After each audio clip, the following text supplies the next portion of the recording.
forgot the name of that movie, but I remember the guy walking through the hallway, and I don't know, he had some power, it's a movie. And when he was walking through the hallway, the lights were breaking and then popping. Then he went outside. He's walking by cars, alarms were going off and stuff, different frequency. It's like this world collective frequency didn't synergize with this frequency, and so it was just causing ruckus. He was cool though. He was like, whatever, just do my thing. So that happens on a level in individuals also.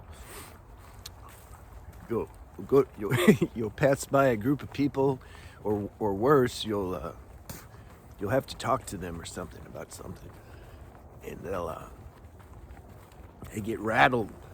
They get all like, you can just sense before you enter the conversation, it was smooth, like they're laughing, doing their little formalities and pleasantries, and ha ha ha, it's so funny, Sharon. Oh yeah, Bob, I know. I don't know, whatever they do. And then they ask you a question, and then you give an answer. Everybody's face, like it's like it changes. It's like you corrupt the system, Here's why. Subconsciously, people, the mind wants to classify you, put you in a certain file, right? Your frequency doesn't go in their file. Their file's very limited. They have a limited file cabinet in their brain. And when you speak, or when you talk, or even if you don't talk, when they look at you, they can't. It's like they get an error message that says, file not found or something. And so then they perceive it as a threat on some level. They don't know this. It's all subconscious. It's happening automatically. And so then their reaction is, it's a kind of a disgruntled reaction. It's not a loving reaction. No. It's like a threat. Like, what's this thing? Who's this person? Like, and then there's defensiveness. It comes out in their voice. I don't like dealing with like receptionists and assistants, and those who follow some program. They're designed to follow a program when they meet a new person or client or patient or whatever, and they do their little thing. And that's cool if the client or the patient has similar software. Then it synergizes. It's like if you download software from on your computer. If it synergizes with your computer, if you have the right, the right like computer, then it works. But if you download certain software on another computer, it doesn't run. So same thing. All right. So the people, they try to, this is important. This is what I don't know when I realized this, but I did. And it helped me. It helped me like understand a little better. When you meet somebody new, it's automatic. I can see their system working also. It's like working. It's trying to put, and sometimes they'll put you in a file. They think they put you in the right file. Then you'll say something else. You'll do something else. And it's like, oh, wait a minute. I don't think he's in the right file. It's like they take you out of that file. And then like searching. Where does he belong? I can't fit him or her into the right file. I don't have the file to play that software. Yeah.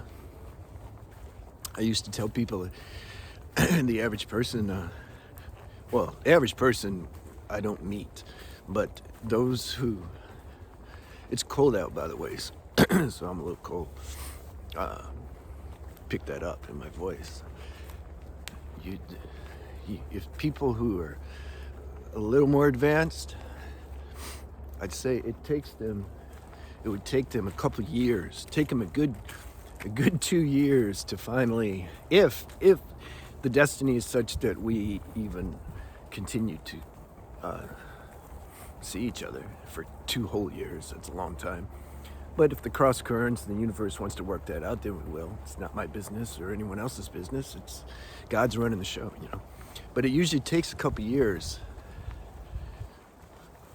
for them to finally something after that. It's like something in them relaxes. They're like, oh, maybe I can trust this person actually. Yeah. But for those 2 years, it's up and down, and I don't know, this person's weird. Oh, wait a minute, this person's might be advanced. Oh no, this person's like super disturbed. Oh, wait a minute. Actually, they said some wise things. Like, wait a minute, what's going on here? Oh, no, he plays around too much, and he's not polite. See, they go through all that. And then at some point, I don't know, something, who knows? But then they're cool after that. Well, still, depends if, man, I can't even explain this game. It's like the consciousness wants to challenge limitations somehow. I've had this play. It's like the play of Yash, you know. This is what it is. When I keep talking to people for long enough, it's like my humor. And it happens effortlessly. Like, I don't even try to do it, you know. But I'll see if there's a limitation, then I'll expose that. Directly, indirectly, just depends on the situation. And so it can be challenging for people. Challenges their interpersonal relation skills. Dealing with me, my life, most of my life, it's just been like that, you know. And I have my close friends. We have language for all this, what I'm explaining. We call it levels. I said, okay, this person, they made it to level 3. Let's see what happened. What happens now? The training must continue, must get higher. Yeah, that's our phrase. Must get higher. And he says, dude, you're gonna corrupt their system. I said, yeah, but they have to get higher, man. There's no choice. So we have our own language, you know. And there was a dentist in Ecuador, a woman, and yeah, I knew that relationship was going to fizzle. You know, it finally did. I think she even quit her practice after that. I don't know, because I left. But some of the relationships I've had with people, it's more intimate than what they have with their significant other, you know? Because if I'm forced to spend time with you, if I spend time with somebody, it'll only be 2 reasons for that. The one reason, my favorite reason, is because there's actually some chemistry there and some synchronicity, and then we enjoy the exchange of the quality of energy and consciousness. This is the best, and that's how it had to be before with romantic relationships with me. I wasn't gonna. It wasn't a choice. It's just like this, you know. I could care less about the whole satisfying sexual instinct and security instinct and all the role playing that goes on in relationships. It's cool for the collective, like they can't help it. Like it's God's play. It's no problem. But for me, I don't care how she looks, what color hair, all this superficial stuff. All that matters, I mean, she has to be clean, take care of herself. It's different, you know.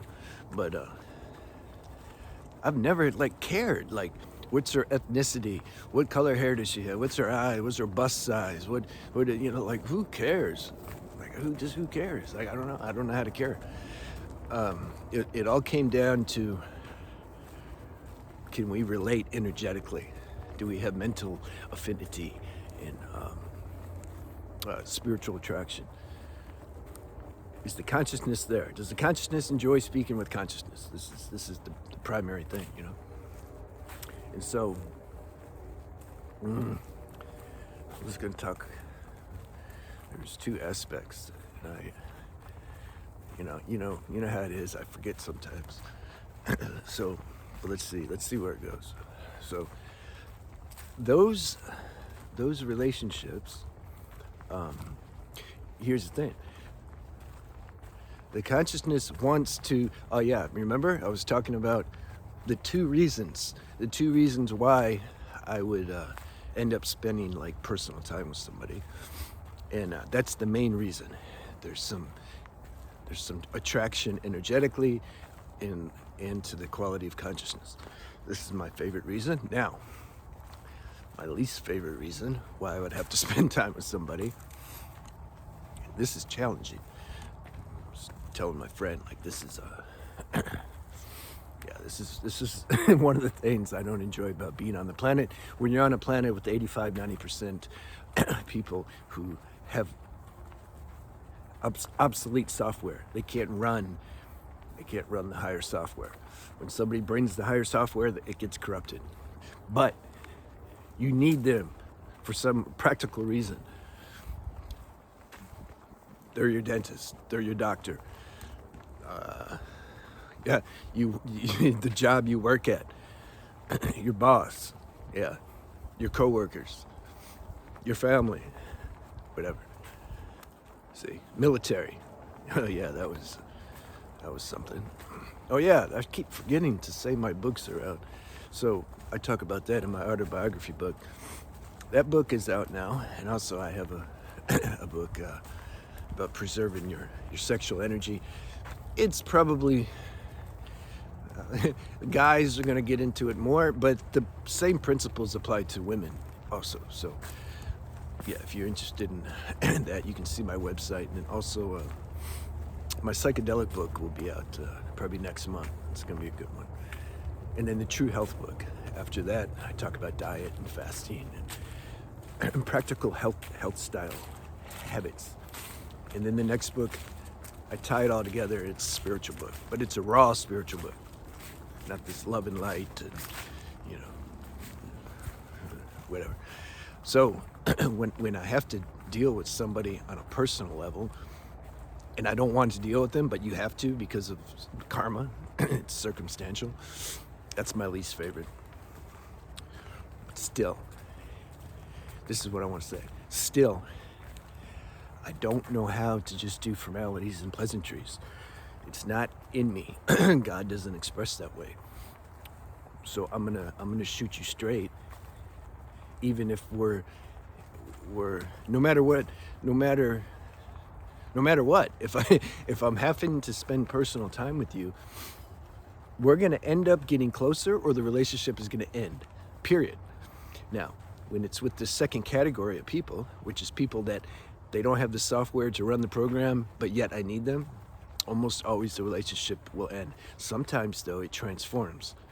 Sometimes they have some capacity to go to the next level, and then this relationship facilitates that. But usually they end up getting offended, especially if they're playing the role or in the position of boss or dentist or doctor, or, and their role is that they think they're in a higher position and you're in a lower, and you're supposed to listen. Yeah, those people, they don't last too long usually with me, because I talk to them like I'm talking to anybody, like you, like I talk to a little baby the same way I talk to you. Like what's the difference? I mean, I might talk a little different, but so those of you that can relate to this, you can relate, like you understand. So what's the point of sharing this? Just to see people who don't understand, or actually people who have the obsolete software, they get triggered. See how people they get triggered for anything. You can trigger people and not even trying to trigger them, but they get triggered. Oh, you think you're arrogant. And it's like, okay, it's okay. But I'm not talking to them. I'm talking to you. Whoever you are, you know. You know. It's just, some things are what they are. It just is what it is. It's not about arrogance and thinking, oh, I'm so high. No, it is. Yeah. Some people are higher than others within the level of the practical world, the practical dimension. They are. No, but in the source, we're all the same. Yeah, okay, that's true too. Both is true. So, yeah, that the message is, I'm sharing this so for me, understanding these things made it a little more bearable. Just doing a meditation in yoga and repeating love and light all the time doesn't make this stuff go away. For me, having knowledge, understanding about things, this is more Advaita type temperament and character. A bhakti person, yeah, they can just pray it. Oh, we just got, I don't know, surrender everything. They're predominating in the bhakti path. I'm talking to those more in the Advaita path, the Gnani. And I found when I have this knowledge, when this understanding's there, then, and I'm open, God help me with this because seems like an impossible situation. You put me on a planet to deal with people who, it's like we're from different universes. So I don't know how to do this. Can you show me something or help me be open, keyword open, to how you would guide me in this situation, And that's all you can do. And sometimes relationships might have to, you might have to crash a bunch of relationships, no problem, to get to the one that matches. This is the tax of a human life. It's messy. Yeah, but why can't I just find the right one to begin with? Yeah, it's because this planet's challenging. That's why. This is what we signed up for. All right. So, yeah, I wanted to make that video. I'll see you guys soon.